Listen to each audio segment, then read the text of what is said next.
நல்லவர். ஆமென். அவர் கிருபை என்றும் உள்ளது. ஹல்லேலூயா. ஆமென். நம்மை ஒவ்வொரு நாளும் கர்த்தர் கண்மணி போல பாதுகாத்து வருகிறார். ஆமென். ஹல்லேலூயா. ஹல்லேலூயா. ஆதி அப்போஸ்தலர்கள் எல்லாம் ஆதியில இருந்தவங்கலாம் பயங்கரமான வல்லமையுள்ள தேவ ஊழியக்காரங்க. ஆமென். ஹல்லேலூயா. ஹல்லேலூயா. தேவனோடு சஞ்சரித்தாங்க. ஆமென். ஹல்லேலூயா. ஆண்டவருடைய குரலை கேட்டாங்க. நேரடியாவே ஆண்டவருக்குள்ள கேட்டாங்க. ஆமென். ஹல்லேலூயா. ஒவ்வொருவரையும் கர்த்தர் என்ன பண்ணியிருக்கிறாரு?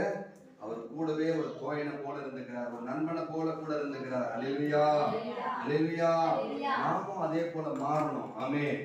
நமக்கு முன்மாதிரியா இருந்த ஊழியக்காரர்கள்லாம் கண்ணுக்கு நம்ம பார்க்கணும். ஹல்லேலூயா. ஆபிரகாமை பாருங்க, அவர் என்ன அவர் சத்தத்தை கேட்டார். ஆமென். ஆண்டவருடைய சத்தத்தை கேட்டார். ஹல்லேலூயா. மோசே பாருங்க, ஆண்டவருடைய சத்தத்தை கேட்டார். ஹல்லேலூயா. நம்ம 4 பேரை வச்சுனே நம்ம என்ன பண்ண முடியல, சமாளிக்க முடியல. ஆனா மோசே என்ன பண்ணாரு? 6 லட்சத்துக்கும் மேல என்ன பண்ணாரு? ஜனங்களை அவர் வழி நடத்தினார். ஹல்லேலூயா. மோசே, என் ஜனங்களை என்ன பண்ணீங்க? வழி நடத்தி வான்னு சொல்லும் போது ஆண்டவர் மோசே சொல்றாரா, என்னை விட்டுடுங்க. ஹல்லேலூயா. நான் திக்குவாய மந்த புத்திமா இருக்கிறேன், என்னை விட்டுடுங்க. ஹல்லேலூயா. ஹல்லேலூயா. அவ்வளவு ஜனங்களை கர்த்தர் வழி நடத்தும்படியா மோசேவை தெரிந்து கொண்டார். ஹல்லேலூயா. எலியா. ஹல்லேலூயா. எலியா போல சவால் விடுகிற ஊழியக்காரர் யாருமே இருக்க முடியாது. ஆமென். ஹல்லேலூயா. எலியா பாகால் ஜனங்களுக்கு மத்தியில சவாலோட ஒரு ஊழியம் செய்தார். ஆமென். ஹல்லேலூயா. அவர் பயங்கரமான ஒரு வல்லமையுள்ள ஒரு ஊழியக்காரர். ஆமென். ஹல்லேலூயா. வேதவசனத்துல 2 பேர் மட்டும் தான் எடுத்துக்கொள்ளப்பட்டாங்க. யாரா சொல்லுங்க? யாருமா? 2 பேர். மோசே மலை மேல போனாரு, அவர் எடுத்துக்கொண்டாரு. அதுக்கு அடுத்தது எலியா. ஹல்லேலூயா. ஆண்டவர் ஜெபம் பண்ணும்போது ஒரு மலை மேல போகும்போது யார் தரிசனம் வந்தாங்க? ஆண்டவர் ஜெபிக்க போகும்போது சீசர்கள்லாம் நீங்க இங்கே இருங்க, நான் போய் மலையில போய் ஜெபம் பண்ணிட்டு வரேன்னு சொல்லும் போது ஆண்டவருக்கு முன்பாய் தரிசனமா வந்து யாரு? மோசேவும் எலியாவும். அதான் பேதுரு சொல்றாரு, ஆண்டவரே உமக்கு ஒரு கூடாரமோ, மோசேவுக்கும் ஒரு கூடாரமோ, எலியாவுக்கு ஒரு கூடாரமோ இங்கே நம்ம என்ன பண்ணலாம்? போடலாம். ஹல்லேலூயா. பரலோகத்துக்கு எடுத்துக்கொள்ளப்பட்ட 2 ஊழியக்காரங்க அவங்க தான். ஆமென். ஹல்லேலூயா. 1 ராஜாக்கள் 17:1 வாசிங்க. 1 ராஜாக்கள் 17:1. கீலேயோத்தின் குடிகளே, எலியா ஆகாபை நோக்கி, என் வாக்கின்படியே அன்றி இந்த வருஷங்களிலே பனியும் மழையும் பொய்ந்திருக்கிறது என்று இஸ்ரவேலின் தேவனாகிய கர்த்தருக்கு முன்பாக நிற்கிற நான் அவருடைய ஜீவனை கொண்டு சொல்லுகிறேன் என்றான்.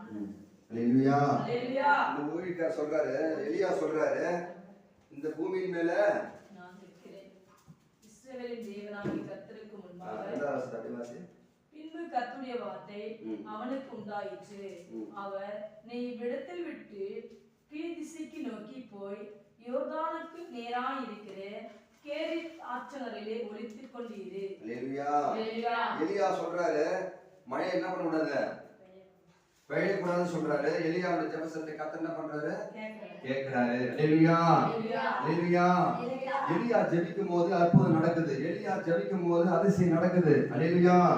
இந்த அதிகாரம் ஃபுல்லா வாசிக்கும் போது ஒவ்வொரு காரியத்தை நம்ம பேச போறோம். ஹல்லேலூயா. ஒரு வாட்டி ஜெபம் பண்ணும்போது என்ன பண்றாரு? மழை நிற்குது. மறுபடியும் ஜெபம் பண்றாரு, மழை வருது. ஹல்லேலூயா. 3வது வசனத்தை வாசிங்க. நீ இவ்விடத்தை விட்டு கீழ்திசை நோக்கி போய் யோர்தானுக்கு நேராய் இருக்கிற கேரித் ஆற்றங்கரையிலே ஒளித்துக் கொண்டிரு. அந்த ஆற்றின் தண்ணீரை குடிப்பாய். அங்கே உன்னை போஷிக்க காகங்களுக்கு கட்டளையிடுவேன் என்றான். ஹல்லேலூயா. ஹல்லேலூயா. ஆண்டவர் அழகா வழி நடத்துறாரு பாருங்க. எலியா ஜெபம் பண்ணும்போது வானத்திலிருந்து மழை நிற்குது. மறுபடியும் ஜெபம் பண்ணும்போது வானத்திலிருந்து மழை வருது. அப்படியேப்பட்ட ஒரு ஊழியக்காரர் எங்க போய் ஒளிஞ்சுக்கிறாரு? கேரித்தின் ஆற்றங்கரையில போய் ஒளிஞ்சுக்கிறார். ஹல்லேலூயா. ஹல்லேலூயா. ஹல்லேலூயா. நம்மளுக்கு பாடு வரும்போது, உபத்திரம் வரும்போது, போராட்டம் வரும்போது நம்ம என்ன பண்ணிடுறோம்? சோர்ந்து போயிடுறோம். ஆனா நம்ம அற்புதம் அடையாளங்களை கர்த்தர் நம்ம மூலமா செய்யறாரு. செஞ்சாலும் அந்த எலியாவுக்கு நம்ம என்ன பண்றோம்? ஒரு நேரத்துல சோர்ந்து போறோமா இல்லையா? அல்லேலூயா. அவர் வந்து எவ்வளவு பெரிய ஊழியக்காரர். மழை நிக்கணும்னா ஒரு சவால் போறோம்னா மழை வருதுன்னா வரணும், நிக்குதுன்னா அப்ப எவ்வளவு பெரிய ஊழியக்காரர் இருப்பார் அவரு. அவருக்கு என்ன ஆயிடுச்சு? சோதனை வந்துருச்சு. அவர் என்ன பண்றாரு? போய் ஒரு என்ன செடி அது? சூர செடி. அது அங்க போய் என்ன பண்றாரு? எலியா ஒளிந்து கொண்டாரு. அல்லேலூயா. ஆனாலும் கர்த்தர் விட்டுறாரு அவருக்கு நேரத்தோட என்ன பண்ணுது? காக்கா மூலியமா, காகத்தின் மூலியமா உணவு போஷிக்கப்படுகிறது. அல்லேலூயா. அல்லேலூயா. ஒரு வாட்டி அவரு ஒரு சவால் விடுறாரு. அந்த வாசத்தை வாசிக்கலாம்.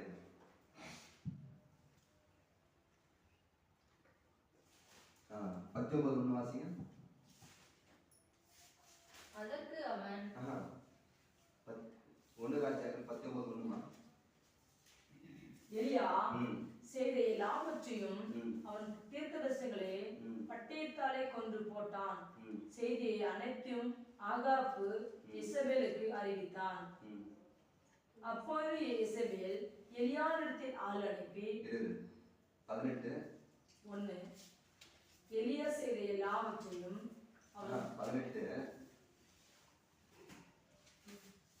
24 வாசிங்க.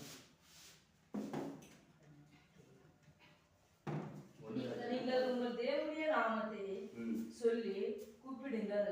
நான் கர்த்தருடைய நாமத்தை வாசிங்க. 20 வசனத்தை வாசிங்க.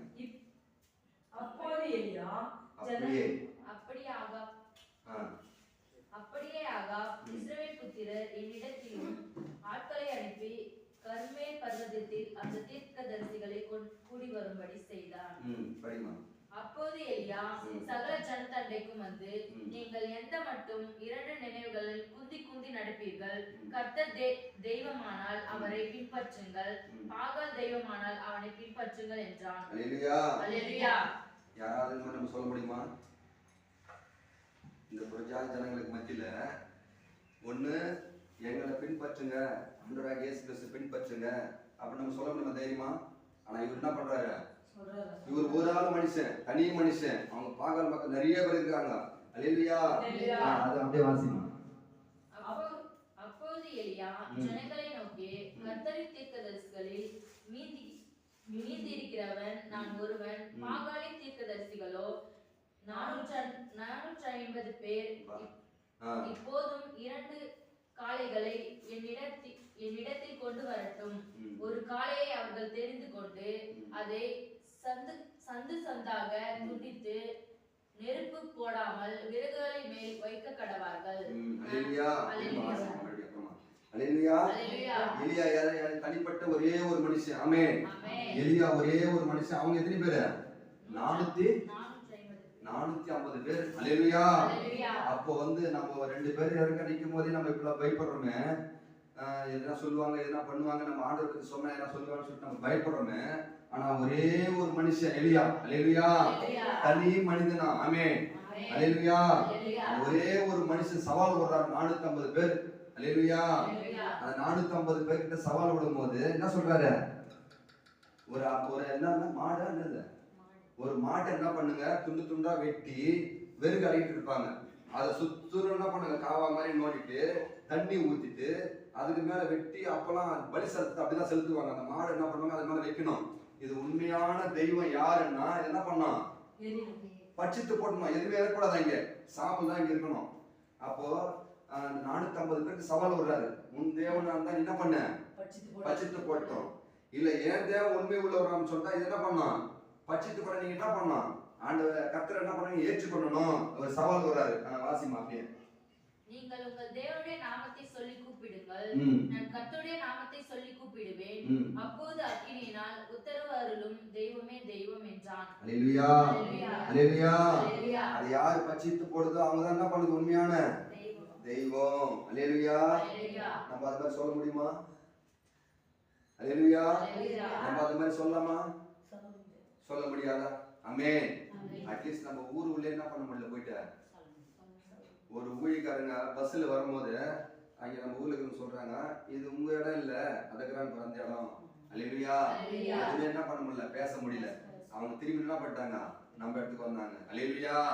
அந்த இந்த எலியா என்ன பண்றாரு, பவர்ஃபுல் மனுஷன். ஆமென். ஆமென். அவர் என்ன பண்ணுவாரு? அப்போ அவர் பவர்ஃபுல் மனுஷனா தான் அவர் என்ன ஆண்டவர்கிட்ட எப்படி இருந்திருப்பாரு அப்போ? அல்லேலூயா. இப்போ நம்ம எல்லாம் ஒற்றுமா இருந்தாதான் நம்ம என்ன பண்ண போராட்டத்தில் நம்ம சொல்லலாம். நம்ம ஒற்றுமா இருக்கிறோம், நீங்க என்ன பண்ண முடியாது, பிரிக்க முடியாது, எதுவும் பண்ண முடியாதுன்னு. ஆனா ஒற்றுமையே இல்லாத என்ன சொல்ல முடியுமா? அது போல எலியா என்ன பண்ண ஆண்டவரோடு என்ன பண்ணாரு? ஐக்கியமா இருந்தாங்க. அல்லேலூயா. ஜெபத்திலும் சரி, அவரோட பேசுறதுலும் சரி, எப்போது என்ன பண்ணுவாரு? அவரோட கூட என்ன பண்ணுவாரு? ஜெபத்துல ஐக்கியமா இருந்தாரு. அல்லேலூயா. இன்னைக்கு நாமும் ஐக்கியமா இருக்கணும். அல்லேலூயா. அவர் சவால் விட்டாரு, ஒரு மனுஷனா இருந்த சவால் விட்டாரு. 450 தீர்க்கதரிசிகள் மன்றத்துல ஒரே ஒரு மனுஷன் என்ன பண்ணாரு? சவாலோடு சொன்னாரு, நீ உண்மையான தெய்வம் தான், என்ன பண்ண? வச்சிட்டு போடு. அல்லேலூயா. அப்படியே வாசி மதர். அப்போது எலியா பாகாலின் தீர்க்கதரிசிகளை நோக்கி, நீங்கள்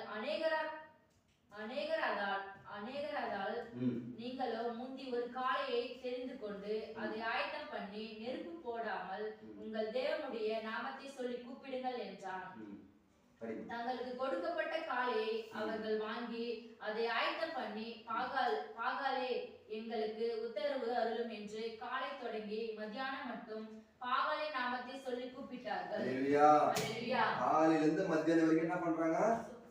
இப்ப பாரு எலியா என்ன பண்றாரு? அவங்கள படிமாமியா சொல்லி கூப்பிட்டார்கள். ஆனாலும் ஒரு சத்தமும் பிறக்கவில்லை, மறு உத்தரவு கொடுப்பாரும் இல்லை. அவர்கள் கட்டின பலிபீடத்துக்கு எதிரே குதித்து ஆடினார்கள். மத்தியான வேளையிலே எலியா அவர்களை பரியாசம் பண்ணி, உரத்த சத்தமாய் கூப்பிடுங்கள், அவன் தேவன் தாமே, அவன்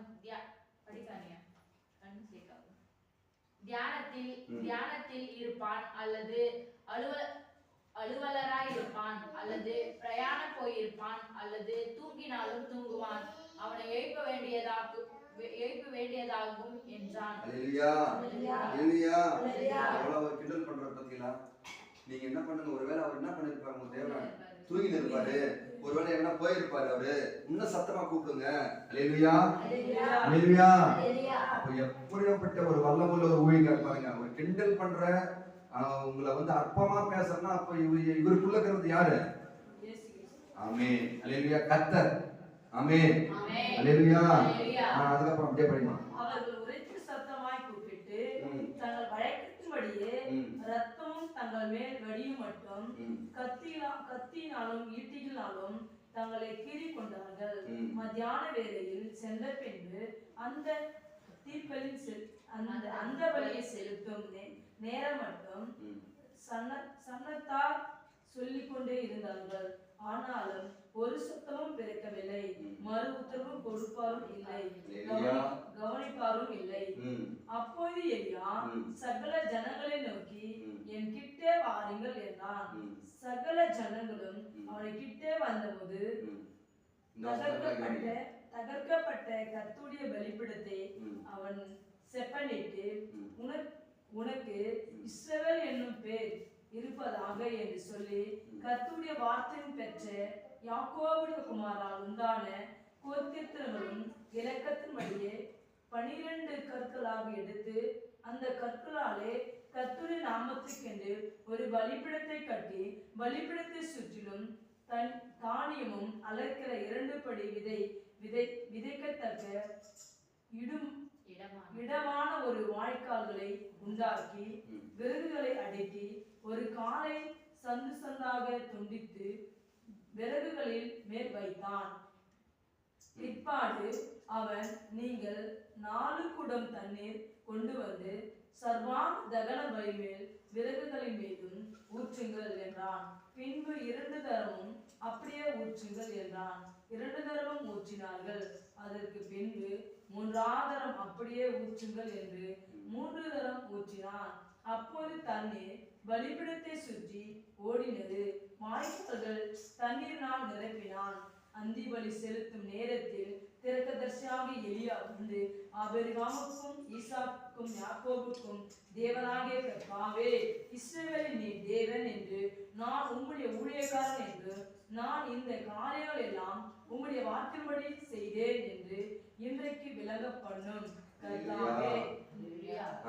கர்த்தாவே, நீ தேவனாகிய கர்த்தர் என்றும் தேவரே தம் இருதயத்தை மறுபடியும் திருப்பினீர் என்றும் இந்த ஜனங்கள் அறியும்படி என்னை கேட்டருளும் என்று கேட்டான். என்னை கேட்டருளும் என்றார். ரெண்டு வார்த்தை தான். என்னை கேட்டருளும் என்றான். அல்லேலூயா அல்லேலூயா. புரியுது இந்த வசனம்? புரியுதுங்களா? அப்போது கர்த்தரிடத்தில் இருந்து அக்கினி இறங்கி அந்த சர்வாங்க தகன பலியை விறகுகளையும் கற்களையும் மண்ணையும் பட்சித்து வாய்க்காலிலே தண்ணீரையும் நக்கி போட்டது. அல்லேலூயா அல்லேலூயா. நம்ம ஆண்டவர் எப்படியாப்பட்டவர் பாத்தீங்களா? அந்த மண்ணை கூட என்ன பண்ணிச்சான்? நக்கி போட்டு. அல்லேலூயா அல்லேலூயா. அப்ப அந்த ஜனங்கள் எல்லாம் ஆண்டவர் என்ன பண்றாங்க? அப்படியே ஜனங்கள் எல்லோரும் இதை கண்டபோது முககுப்புற விழுந்து கர்த்தரே தெய்வம் என்றார்கள். அப்போது எலியா அவர்களை நோக்கி, நீங்கள் பாகால் தீர்க்கதரிசிகளில் ஒருவனாக தப்பி போகாதபடிக்கு அவர்களை பிடிங்கள் என்றான். அல்லேலூயா அல்லேலூயா. 450 பேர் என்ன பண்ணிட்டாரு? வெட்டி போட்டார். அல்லேலூயா அல்லேலூயா. அற்புதம் நடக்கும்போது ஜனங்கள்லாம் என்ன பண்ணிட்டாங்க? கர்த்தரே தெய்வம் சொல்லிட்டு என்ன பண்ணாங்க? ஆண்டவரை ஆர்ப்பரித்தார்கள். அல்லேலூயா அல்லேலூயா. அப்படிப்பட்ட ஒரு ஊழியக்காரர். ஆமென். எலியா என்ற ஒரு எப்படிப்பட்ட ஊழியக்காரர்? அற்புதம் அடையாளங்களை செய்கிற ஒரு ஊழியக்காரர். அல்லேலூயா. அவர் பாருங்க எப்படிப்பட்ட ஊழியக்காரர் தான். அந்த மண்ணை கூட என்ன பண்ணிச்சு? ஆண்டு சபைக்கு என்ன பண்ணிருப்பாரு? அவரு உண்மையா செவி கொடுத்திருப்பாரு. அல்லேலூயா. எல்லாரும் வந்து கூப்பிட்டா வந்து செவி கொடுப்பாரா? ஆண்டவருக்கு பயந்து அவர் வயலில் நடக்கிற போதுதான் என்ன பண்ணுவார்? கர்த்தர் செவி கொடுப்பார். அல்லேலூயா. அதான் வேத வசனம் சொல்லுது, வேதத்தை கேளாதபடி தன் செவியை விலக்கிற ஜெபம் அப்புறம் நம்ம வேதத்தின்படி நம்ம என்ன பண்ணோம்? நடக்கணும். அல்லேலூயா. இந்த எலியாவை போல நம்ம என்ன பண்ணோம்? ஆண்டு சமூகத்துல காத்திருக்கணும், ஆண்டவரை துதிக்கணும், எப்போதுமே ஆண்டவரோடு நம்ம உறவாடணும், ஆண்டோட சத்தத்தை நம்ம கேட்கணும். அல்லேலூயா அல்லேலூயா. பிசாசோட சத்தத்தை நான் கேட்டேன். அல்லேலூயா. ஒரு 12 மணி இருக்கும், நேரடியாவே என் பக்கத்துல வெளியில பாத்தீங்கன்னா பக்கத்துல எழுந்து ஒரு அதிர்ச்சி. அல்லேலூயா. நான் பிசாசுகளை விரட்டி அதுதான் நான் நினைச்சிருக்கிறேன்.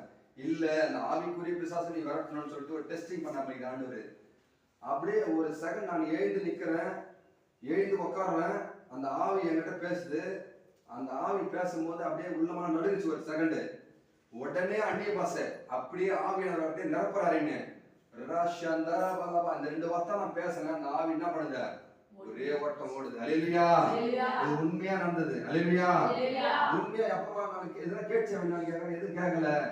அதான் சில பேர் சொல்லுவாங்க, உலகத்தாம சொல்லுவாங்க, என்னை மெர்சிச்சு ஆனா அவனுக்கு கேட்கலையானுவாங்க. அது என்னது? அது உண்மையான வார்த்தை. பேய்ன்றது என்னது? பிசாசுன்றது இருக்குது. அல்லேலூயா அல்லேலூயா.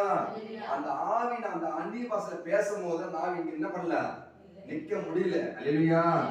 உங்களுக்கு கூட ஒரு சீக்ரெட். என்ன சீக்ரெட்னா, ஒரு பிசாசு நம்மளை வந்து ஒரு போராடுதோ ஏதோ செய்தோன்னு சொல்லிட்டு ஜெபிக்க கூடாது. அந்த நேரத்துல என்ன பண்ணீங்க? உனக்கு கொடுத்திருக்க அந்த பாஷை என்ன பண்ணணும்? அது அவனுக்கு புரியாது. அல்லேலூயா. அந்த வார்த்தையை ஆண்டவருக்கு தான் புரியும். ஆமென். அப்ப பிசாசு இந்த வார்த்தை என்ன பேசுறான் என்ன தெரியலன்னு சொல்லிட்டு என்ன பண்ணுவான்? நம்மளை விட்டு ஓடி போயிடுவான். அல்லேலூயா. அவனுக்குரிய காரியம் நம்ம இடத்துல இருந்தா அவன் என்ன பண்ணுவான்? தைரியமா வருவான். அப்ப அவனுக்குரிய காரியம் நம்ம இடத்துல என்ன பண்ண முடியாது? உன்னுடைய காரியம் இடத்துல என்னமே இல்ல அப்படின்னு சொல்லி எபேசியர் சொல்லிக்குது, உனக்குரிய காரியம் என்ன பண்ணல?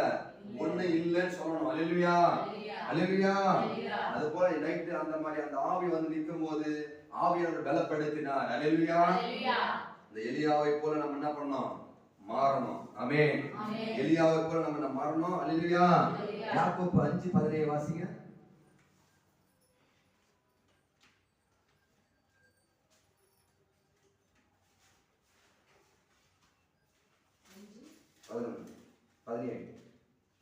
எலியா என்பவன் நம்மை போல பாடுள்ள மனுஷனாய் இருந்து மழை பெய்யாதபடி கருத்தான் ஜெபம் பண்ணினான். அப்பொழுது 3 வருஷமும் 6 மாதமும் பூமி மேல் மழை பெய்யவில்லை. அல்லேலூயா அல்லேலூயா. எலியா வந்து ஆண்டவர் வானத்திலிருந்து வந்தாரா? இல்ல. நம்மளை போல ஒரு பாடுள்ள ஒரு மனுஷன். ஆமென். எலியா செய்தது போல நாமும் செய்யலாம். ஆமென். செய்யலாமா? செய்ய முடியுமா? ஒரு வாட்டி நான் அந்த வண்டிக்கு ஒரு வாரம் தான் இருக்கும், வண்டிக்கு பெயிண்ட் அடிச்சுட்டு அன்னைக்குள்ள மழை வரக்கூடாதுன்னு சொன்னாங்க. மழை வந்தா என்ன ஆயிடும்? 10,000 பெயிண்ட் அடிச்சதும் போயிட்டுட்டாங்க. எனக்குள்ள அந்த ஒரு விசுவாசம் இல்லை. நான் இடத்த ஆலோசனை பண்ணிக்கிறேன். நைட் எங்க விடலாம், எந்த பெட்ரோல் பங்கில் விடலாம் வண்டியை, ஊர்கள் வண்டியை எங்க விடலாம்னு சொல்லிட்டு நான் வீட்டில் வந்து பொழைந்துக்கிறேன். வெண்ணில ஒரே வாரம் சொல்லிச்சு, மழை வராது இன்னைக்கு. ஆனா அந்த மக்குப்பெல்லாம் பார்த்தோன்னா அது மழை வர ஸ்டேஜ். ஆனா விசுவாசமா என்ன பண்ணிச்சு, மழை வராதுங்க நீ விசுவாசிச்சு. சரி, எனக்குள்ள அந்த விசுவாசம் இல்லை ஒரு செகண்ட். ஏன்னா டெய்லி மழை வருது, இந்த மழை எப்படி நிக்க போகுது தெரியல ஆண்டவரே. எனக்கு இந்த வண்டி மேலதான் யோசனை, போயிடுமா பாயம் போயிடுமா 10,000 ரூபாய் அப்படின்னு யோசனை பண்ணும்போது அன்னைக்கு நைட்டு என்ன பண்ணல, மழையே வரல. அல்லேலூயா, அல்லேலூயா. அது போல ஒரு விசுவாசம் நமக்குள்ள வரணும். ஆமென். அப்பதான் வந்து நான் வேலைக்கு போயிருக்கும் போதுதான் அப்பெல்லாம் சொல்லுவேன், எப்பா அப்போ சொல்லலாம் சேர்த்துக்கீங்களாப்பா, மழை வந்துச்சுன்னா மொத்தம் பாயா போயிடுமாப்பான்னு நான் சொல்லுவேன். விசுவாசத்தோட சொல்லுவேன், மழை வராதுமா. எப்பா தைரியமா சொல்றேன், நான் ஆண்டவராகிய இயேசு கிறிஸ்துவை நான் விசுவாசிக்கிறேன், நான் அவருடைய பிள்ளை. அல்லேலூயா. அவங்க அப்படியே சொல்லும் போதுதான் இட மழை வராது அன்னைக்கு. எப்பா நீ சொன்னது சரியா போச்சுப்பா, நானும் தேவசாமி ஏத்துக்கிறேன்ப்பா. அல்லேலூயா. அது போல நம்ம எலியாவை போல நம்ம என்ன பண்ணோம், ஒரு வைராகியம் உள்ளவரா இருக்க வேண்டும். அல்லேலூயா. இருக்கலாமா? வைராகியமா இருக்கலாமா? வைராகியமா இருக்கணும்னா நம்ம என்ன பண்ணோம், ஆண்டவரோட. இப்போ செடி இருக்குது, அந்த அவரைக்காய் செடி வச்சுக்கணும். நம்ம அவரைக்காய் செடி மேல அந்த கொடி என்ன பண்ணும், செடி இருந்ததுன்னா அவரைக்காய் கொடி மேல இருக்கும். அந்த செடியை உறுதியே இல்லைன்னா ஆண்டவராகிய இயேசு கிறிஸ்து திராட்சை கொடியா இருக்கிறாரு. நம்ம என்ன பண்ணோம், ஆமா அவர் செடி, நம்ம என்ன பண்ணோம், கொடியா இருக்கணும். அல்லேலூயா. அப்படின்னா நம்ம ஆண்டவரோட நம்ம என்ன பண்ணோம், ஐக்கியமா இருக்கணும். அல்லேலூயா. வாரம் ஃபுல்லா அந்த பைபிளை எடுத்து எடுக்காம ஞாயிற்றுக்கிழமை மட்டும் அப்படி எடுத்துட்டு அப்படி நம்ம வச்சிருந்தோம்னா ஆண்டவர் கூட இருப்பாரா? இருக்க மாட்டார். அல்லேலூயா. கொஞ்ச நேரமாவது என்ன பண்ணணும், அவரை தியானிக்கணும். வசனத்தை நான் அந்த அதிகாலையில ஜெபிக்காம பைபிள் வாசிக்காம போனோம்னா எந்த வேலையும் ஆகாது, நடக்கல. அல்லேலூயா, அல்லேலூயா. உங்களுக்கு படிக்க தெரியல கூட பரவாயில்ல, இந்த பைபிள் எடுத்து என்ன பண்ணோம், ஒரு பேப்பர் என்ன பண்ணோம் எடுத்து பார்க்கணும். ஆமென். அல்லேலூயா. நேரம் ஆயிடுச்சு மதிக்குது. அல்லேலூயா. கர்த்தர் வார்த்தையை கொடுத்த கர்த்தரை ஸ்தோத்திரம் பண்ணலாம். ஸ்தோத்திரம். நம்மை போல ஒரு பாடுள்ள ஒரு மனுஷன் எலியா, அவரை போல நம்ம என்ன பண்ணணும், மாறணும். ஆமென். வைராகியமா என்ன பண்ணணும்பா, நானே கூட ஒரு சோர்வான ஒரு காரியம் சொன்னா கூட என்ன பண்ணுவான், சோர்ந்து போகக்கூடாது. அல்லேலூயா. விசுவாசமா இருப்பா அப்படின்னு நீங்க என்ன பண்ணணும். ஆமென். சொல்லுவீங்களா? அல்லேலூயா. சரி, இப்ப ஜெபம் பண்ணலாம்.